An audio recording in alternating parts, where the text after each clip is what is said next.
بسم اللہ الرحمن الرحیم۔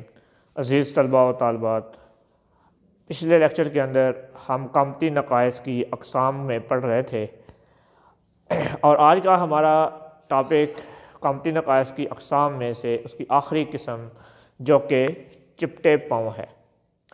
سب سے پہلے تو آپ کو یہ بتاتا چلوں کہ چپٹے پاؤں ہوتا کیا ہے۔ عزیز طلباء و طالبات، اللہ رب العزت نے ہمارے پاؤں بناتے ہوئے اس کے اندر ایک محراب بنا دیا۔ جب آپ اپنے پاؤں کا کبھی مشاہدہ کریں، اپنے پاؤں کے اندرونی طرف دیکھیں، جگہ تھوڑی سی ابھری ہوئی ہے، بالکل ایسے یہ جو جگہ خالی ہے اس کو ہم پاؤں کا محراب کہتے ہیں۔ اگر ہمارے اس پاؤں کا محراب جو ہے یہ کسی طریقے سے ختم ہو جائے تو انسان تیز نہیں دوڑ سکتا۔ یہ ایک الگ بات ہے کہ دنیا کے اندر کوئی ایکسیپشنل کیس آ جاتا ہے، ان اللہ علی کل شیء قدیر کے تحت۔ اب دنیا کے اندر ایک ایسا پرسن بھی ہے جس نے چپٹے پاؤں ہونے کے باوجود اس دنیا کے اندر ریکارڈ بنا دیا، جس کے بارے میں ڈاکٹرز نے بچپن میں ہی کہہ دیا تھا کہ یہ بچہ تیز دوڑ نہیں سکتا، مگر اللہ رب العزت کی رحمت اس بچے پہ ہوئی اور وہ بچہ بڑا ہو کر شعیب اختر بنا۔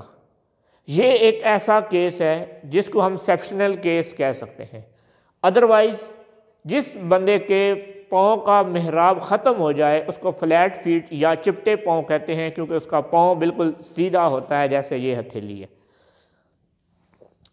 اور ہم اپنی فورسز کے اندر دیکھتے ہیں، پولیس، آرمی وغیرہ، جب بھی کوئی بندہ فورسز میں اپلائی کرتا ہے، فزیکل ٹیسٹ کے لیے جاتا ہے، تو وہاں پر لوگوں کو باقاعدہ پاؤں کو چیک کیا جاتا ہے، کہیں یہ فلیٹ فیٹ تو نہیں ہے، کہیں اس کے پاؤں کا محراب کم تو نہیں ہے۔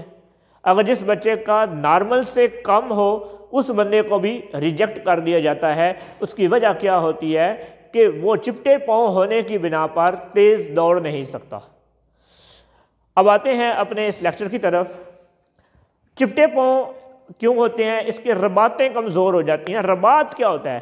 رباط ہوتا ہے ہمارے پاؤں کے اندر یا جس جگہ پر بھی جوڑ ہو اور ایک جوڑ کو، یہ دو ہڈیاں ہیں، ان کو یہ جوڑنے کے لیے یہ جو بندھن بنائے جاتے ہیں ان کو رباط کہتے ہیں، یہ جن کی مدد سے یہ دونوں جوڑ، دونوں ہڈیاں آپس میں ملی ہوئی ہوتے ہیں۔ اب یہ رباطیں جو ہیں یہ کمزور ہو جاتی ہیں اور یہ نیچے کی طرف ڈھلک جاتی ہیں، جس طرح کہ بڑھاپے کی عمر میں آپ دیکھتے ہیں کہ لوگوں کی سکن جو ہے وہ لٹک جاتی ہے، ڈھلک جاتی ہے۔ اسی طرح یہ رباطیں جو ہیں یہ ڈھلک جاتی ہیں، جس کی وجہ سے محراب ختم ہو جاتا ہے، کیونکہ ہمارے پاؤں کی یہ جو جگہ اوپری والی جگہ ہوتی ہے جو کہ اوپر کی طرف اٹھی ہوتی ہے یہ ڈھلک جاتی ہے اور لٹکتے لٹکتے یہ بالآخر بالکل باقی پاؤں کے ساتھ آ جاتی ہے، جس کو ہم فلیٹ فیٹ کہتے ہیں۔ اس کے بعد بیٹا اس کی وجوہات، فلیٹ فیٹ کی وجوہات کیا ہیں؟ اس کے کچھ تو پیدائشی طور پر ہو سکتے ہیں بیماری کی وجہ سے، اور یہ دونوں تو ہمارے اختیار میں نہیں ہیں، کیونکہ پیدائشی طور پر یہ اللہ رب العزت نے چونکہ انسان کو پیدا کیا ہے یہ اس لیے ہمارے اختیار کے اندر نہیں ہے۔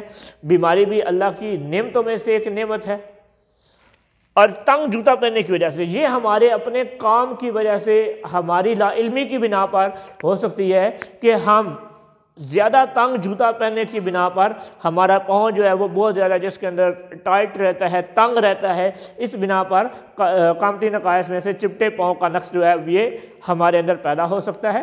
اس کے بعد ہے موٹاپا کی وجہ سے، اس کو موٹاپا بھی کہہ سکتے ہیں، یا اوور ویٹ، زیادہ وزن ہونے کی بنا پر، کیونکہ انسان کو جب پوری باڈی کا وزن زیادہ ہو جاتا ہے اور پاؤں جو ہیں یہ نسبتاً چھوٹے پڑ جاتے ہیں اور ان کے اوپر جب وزن پڑتا رہتا ہے تو اس کا جو محراب ہے یہ آہستہ آہستہ ختم ہونا شروع ہو جاتا ہے۔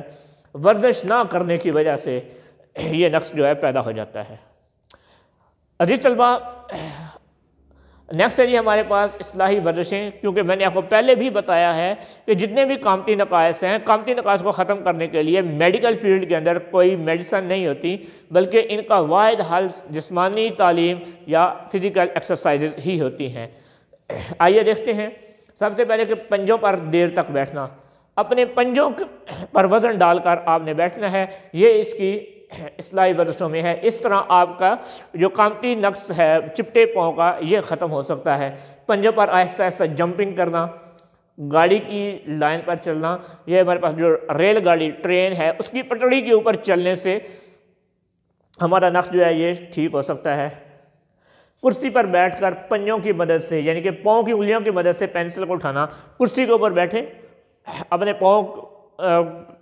پاؤں کے درمیان میں پینسل رکھیں، اس پینسل کو اپنی پاؤں کی انگلیوں کی مدد سے اٹھانے کی کوشش کریں۔